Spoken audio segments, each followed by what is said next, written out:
صلوات صلوات. اعوذ باللہ من الشیطان الرجیم. بسم اللہ الرحمن الرحیم. الحمد للہ رب العالمین. الصلاة والسلام علی اشرف الانبیاء والمرسلین وعلی اہل بیتہ الاطیبین الاطہرین المعصومین. اما بعد. ناظرین اکرام، السلام علیکم ورحمۃ اللہ. تفسیر قرآن مجید کے حوالے سے آج ہمارا دوسرا درس ہے. ہم نے جس سورہ کی تفسیر کو آپ کی خدمت میں شروع کیا ہے وہ سورہ بقرہ ہے، اور ہم نے کل سورہ بقرہ کی پہلی اور دوسری آیت کو آپ کی خدمت میں پیش کیا تھا. آج انشاءاللہ سورہ بقرہ کی تیسری آیت کو آپ کی خدمت میں پیش کرنا ہے.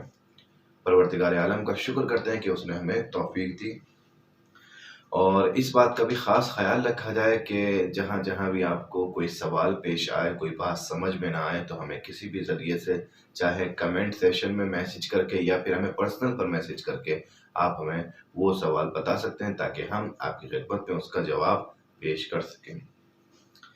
آیت نمبر 3 میں پروردگار عالم ارشاد فرماتا ہے: بسم اللہ الرحمن الرحیم. الذين يؤمنون بالغيب ويقيمون الصلاة ومما رزقناهم ينفقون. اس آیت میں پروردگار عالم ارشاد فرماتا ہے کہ متقین وہ لوگ ہیں کہ جو ان تین صفتوں کو اپنے اندر رکھتے ہیں. الذين يؤمنون بالغیب، وہ لوگ ہیں کہ جو غیب پر ایمان رکھتے ہیں. کن لوگوں کی بات ہو رہی ہے؟ اس سے پہلے جن لوگوں کا تذکرہ ہوا ہدی للمتقین، اور یہ متقین کے جو لفظ ہے، یہ لفظ متقین کی وضاحت یہ آیت کر رہی ہے کہ متقین کن لوگوں کو کہا جاتا ہے. تو متقین کون لوگ ہیں؟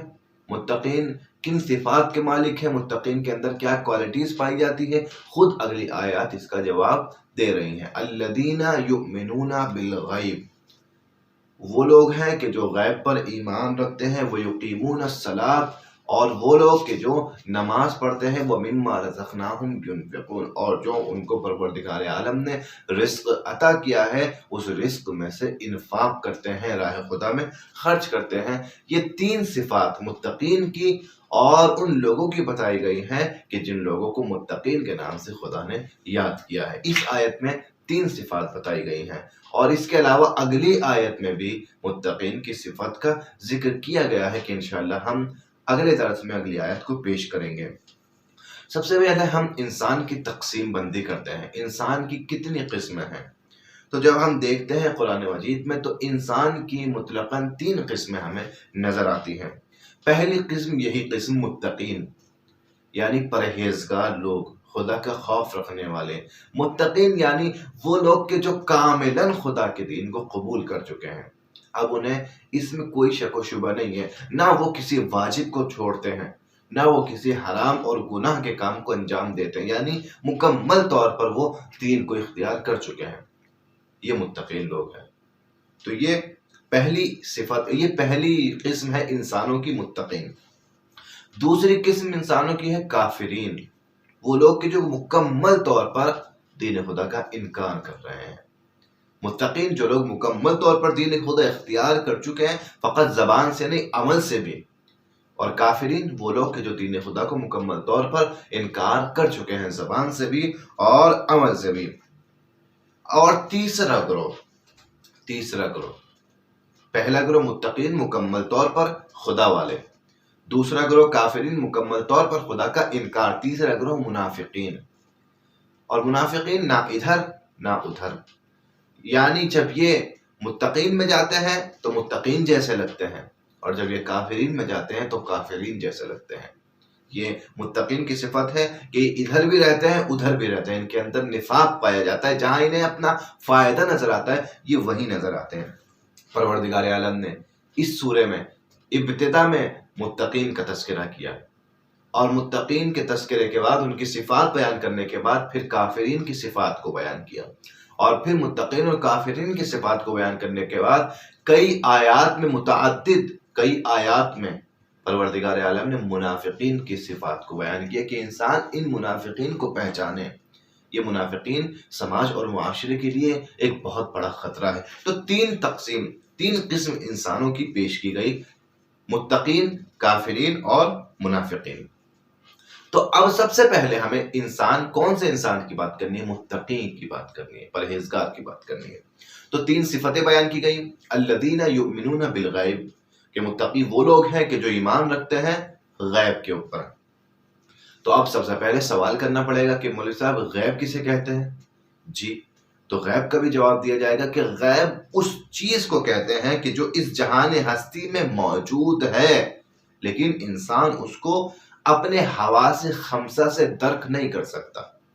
موجود ہے مگر انسان اسے دیکھ نہیں سکتا، موجود ہے مگر انسان اسے سن نہیں سکتا، انسان اسے چھو نہیں سکتا، اس کو غیب کہتے ہیں۔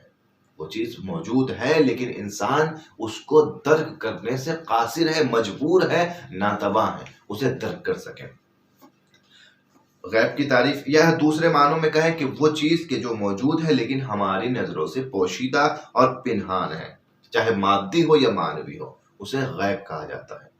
تو آپ دیکھیں، غیب کی تعریف ہم نے آپ کی خدمت میں پیش کی کہ پہلی تعریف کہ جو اس دنیا میں موجود ہے لیکن حواس خمسہ سے اس کو درک نہیں کیا جا سکتا۔ دوسری تعریف غیب کی کہ جو اس دنیا میں موجود ہے مگر ہم سے پنہان ہے، پوشیدہ ہے، اسے غیب کہتے ہیں۔ اچھا، یہ غیب کی تعریف ہو گئی، ڈیفینیشن ہو گئی۔ دوسرا سوال، غیب کا مصداق کون ہے؟ یہاں پر غیب کا مطلب کیا ہے؟ یہاں پر غیب پر ایمان رکھتے ہیں یعنی کس چیز پر ایمان رکھتے ہیں؟ تو یہاں پر غیب کو مطلق استعمال کیا گیا، یعنی عمومی، یعنی جتنی بھی غیب کی چیزیں ہیں، اب چاہے وہ پروردگار عالم کی ذات ہو، کیونکہ پروردگار عالم بھی ذات پروردگار پر ایمان رکھنا بھی ایمان بالغیب میں شمار ہوتا ہے، کیونکہ اللہ بھی نظر نہیں آتا۔ تو سب سے پہلا مصداق ایمان بالغیب کا خود ذات پروردگار ہے۔ دوسرا مصداق ایمان بالغیب کا کون ہے؟ خود قیامت ہے۔ قیامت بھی کسی نے نہیں دیکھی، قیامت بھی حواس خمسہ سے انسان درک نہیں کر سکتا، غیب کا مصداق قیامت بھی ہے۔ اور بہت سی چیزیں، فرشتے، جنات غیب کا مصداق ہے، جنت غیب کا مصداق ہے، جہنم غیب کا مصداق ہے، یہ ساری چیزیں غیب کا مصداق ہیں اس دنیا میں۔ مگر غیب کا ایک سب سے ظاہر مصداق ہمارے لیے وجود مقدس ہے، حضرت صاحب العصر امام زمانہ عجل اللہ تعالیٰ فرجہ شریف علیہ السلام بھی ہے۔ خود امام آقا حجت پروردگار یہ غیب کا مصداق ہے کہ جو آج موجود ہیں لیکن ہماری آنکھوں سے پوشیدہ ہے، پردہ غیبت میں ہے، تو یہ غیب کے مصداق ہے۔ غیب کے مصداق پہلی صفت متقین کی ایمان رکھنا غیب کی باتوں پر۔ دوسری صفت متقین کی کیا ہے؟ دوسری صفت یہ ہے کہ یہ اپنا رابطہ اپنے خدا سے جوڑے رکھتے ہیں۔ اور رابطہ اپنے خدا سے جوڑنے کی علامت کیا ہے؟ کیا بات ہے ایسی کہ جن کا رابطہ خدا سے جڑا رہتا ہے؟ الذین یقیمون الصلاۃ، کیونکہ یہ لوگ نماز پڑھتے ہیں، نماز قائم کرتے ہیں۔ نماز قائم کرنا، نماز پڑھنا ایک دائمی رابطہ ہے اپنے پروردگار عالم سے، کیونکہ نماز ایک ہفتے میں ایک مرتبہ تو پڑھی نہیں جاتی ہے، سال میں ایک مرتبہ تو پڑھی نہیں جاتی، نماز کنٹینیو ہے، دائمی رابطہ ہے پروردگار سے۔ انسان کھانا ایک دن میں 3 مرتبہ کھائے گا لیکن نماز ایک دن میں 5 مرتبہ پڑھے گا۔ دیکھیں کتنا دائمی رابطہ ہے یہ خدا سے۔ تو یہ لوگ دائمی رابطہ اپنے خدا سے برقرار رکھتے ہیں، اور یہ رابطہ جو ہے وہ رابطہ ہمیشگی ہوتا ہے، یعنی کسی بھی صورت میں نماز انسان سے معاف نہیں، یعنی انسان کے لیے خدا یہ چاہتا ہے کہ اس بندے کا مجھ سے رابطہ جڑا رہے، اس کا رابطہ مجھ سے منقطع نہ ہونا پائے، اگرچہ کہ یہاں نماز سے مراد وہ حقیقی نماز ہے کہ جس کے ذریعے سے خدا کے قریب انسان ہوتا ہے۔ وہ انسان اگر نمازیں بھی پڑھتا رہے اور انسان خدا سے دور بھی رہے، گناہوں میں ملوث بھی رہے، تو پھر ان نمازوں کا کوئی فائدہ نہیں ہے۔ ان الصلاۃ تنہی عن الفحشاء والمنکر، نماز وہ نماز ہے کہ جو انسان کو فحش اور منکر کاموں سے روکتی ہے، برائیوں سے روکتی ہے۔ تو بہرحال یہ متقین کی دوسری صفت ہے کہ اپنا رابطہ خدا سے برقرار رکھتے ہیں، اور رابطہ برقرار رکھنے کا ذریعہ، بہترین ذریعہ، سب سے اعلیٰ ذریعہ نماز ہے۔ یہ لوگ نماز پڑھتے ہیں۔ اور یہاں پر ایک نقطہ بھی کہنے کا دل چاہتا ہے کہ دیکھیں، نماز جو ہے وہ بڑا خوبصورت ذریعہ کسی سے خدا سے ارتباط حاصل کرنے کا ہے، رابطہ کرنے کا ہے۔ اگر اللہ سے ارتباط کا شوق ہو گیا، پھر انسان کو اس ارتباط میں، اس رابطے میں جو مزہ آئے گا دنیا کے کسی رابطے میں، انسان کو وہ لطف اور وہ مزہ میسر نہیں ہوگا۔ واقعی نماز میں ایک عجیب چاشنی ہے کہ جو فقط نمازی محسوس کر سکتا ہے، غیر نمازی اسے محسوس نہیں کر سکتا، اور وہ الفاظ میں بیان نہیں کی جا سکتی۔ تیسری صفت متقین کی کیا ہے؟ تیسری صفت متقین کی، لیکن دوسری صفت متقین کی رابطہ برقرار رکھتے ہیں خدا سے۔ تیسری صفت متقین کی، کیونکہ یہ رابطہ خدا سے برقرار رکھتے ہیں، اسی لیے یہ خدا کے بندوں سے کٹتے نہیں ہیں۔ مما رزقناہم ینفقون، یہ اس صفت کے ذریعے سے بندوں سے بھی رابطہ برقرار رکھتے ہیں۔ وہ سب سے بڑا خدا والا نہیں ہے کہ جو اپنے خدا سے تو جڑا رہے، نمازیں تو پڑھتا رہے، مگر اس کے آس پاس والے ان سے وہ بے خبر رہے، ان کی کوئی خبر نہ رکھتا ہو۔ وہ نمازی نہیں ہے، اس کا رابطہ خدا سے اصل میں جوڑا نہیں ہے۔ انسان کو خدا سے رابطہ بھی جوڑنا ہے، اپنے آس پاس والوں سے یعنی خدا کے بندوں سے بھی رابطہ اس کو جوڑنا پڑے گا۔ یہ بات حقیقت ہے انسان کے لیے کہ انسان بندوں سے کٹ کے خدا سے ہرگز نہیں جڑ سکتا۔ اسلام ہرگز اس چیز کا قائل نہیں ہے کہ انسان شہروں کی زندگی کو چھوڑ کر کسی جنگل میں زندگی گزارے جہاں کوئی نہ ہو، اس کو دیکھنے والا نہ ہو، وہ کسی کو دیکھنے والا نہ ہو، وہ اللہ اللہ کرتے رہے تو بہت بڑا متقی کہلائے گا۔ نہیں، اب وہ 10 سال بعد آ کے کہے کہ میں بہت بڑا متقی ہوں، کیوں؟ کیونکہ میں نے کسی نامحرم پر نظر نہیں کی۔ تو کیسے آپ نے جناب نامحرم پر نظر نہیں کی؟ آپ کرتے بھی تو کیسے کرتے؟ جنگل میں کوئی تھا ہی نہیں۔ یہ کمال نہیں ہے، یہ کمال نہیں، کمال یہ ہے کہ آپ شہر میں رہتے اور روزانہ آپ کی آنکھوں کے سامنے یہ چیزیں آتی اور آپ پھر اس گناہ سے اپنے آپ کو بچاتے۔ یہ مردانگی ہوتی، یہ اصل تقوی ہوتا، یہ اصل پرہیزگاری ہوتی۔ تو لہٰذا یہ اپنے خدا سے بھی جڑتے ہیں، اپنے خدا کے ساتھ ساتھ خدا کے بندوں سے بھی جڑے رہتے ہیں۔ مما رزقناہم ینفقون۔ اور یہاں ینفقون کے بارے میں 2 چیزیں میں آپ کی خدمت میں پیش کرنا چاہتا ہوں۔ سب سے پہلی چیز انفاق، یعنی خرچ کرنا، راہ خدا میں خرچ کرنا۔ یہ فقط مال پر اطلاق نہیں ہوتا، یعنی یہاں اس چیز کو نہیں کہا گیا کہ یہ لوگ مال خرچ کرتے ہیں، نہیں۔ آپ دیکھیں آیت کو، وَمِمَّا رَزَقْنَاهُمْ يُنْفِقُونَ، ہم نے جو ان کو عطا کیا ہے اس کو خرچ کرتے ہیں۔ یہاں مال کا ذکر کیا ہی نہیں پروردگار نے، یعنی انفاق اور عطا کرنے کا تعلق فقط مال سے نہیں ہے، مال کے علاوہ بھی چیزیں ہیں جو انفاق ہو سکتی ہیں۔ اچھی فکر آپ دوسروں کو پیش کیجئے، اچھی گفتگو دوسروں سے کیجئے، اچھے اخلاق سے دوسروں سے پیش آئیے۔ کسی کو کچھ دے نہیں سکتے، اچھا مشورہ دے دیجئے، دوستانہ مشورہ اس کو دے دیجئے۔ یہ باتیں بھی انفاق ہوتی ہیں۔